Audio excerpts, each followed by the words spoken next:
বাবুগঞ্জে অবৈধ জ্বালানি মজুদে অভিযান, জরিমানা ও লাখ টাকার তেল জব্দ।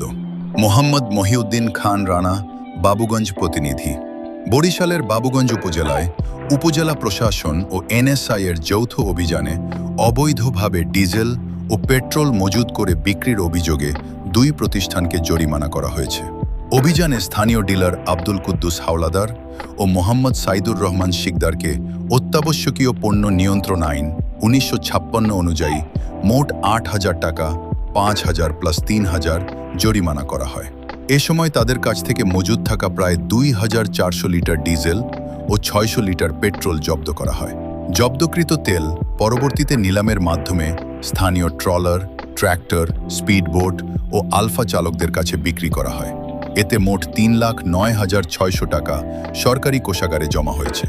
অভিযানটি পরিচালনা করেন বাবুগঞ্জ উপজেলা নির্বাহী অফিসার জনাবা আসমা উল হুসনা। গোয়েন্দা সূত্রে জানা যায়, অভিযুক্তরা বরিশাল নগরীর লঞ্চঘাট এলাকার একটি ফিলিং স্টেশন থেকে অবৈধভাবে জ্বালানি সংগ্রহ করে বাবুগঞ্জ উপজেলার মিরগঞ্জ ফেরিঘাট সংলগ্ন এলাকায় অতিরিক্ত দামে বিক্রি করছিলেন।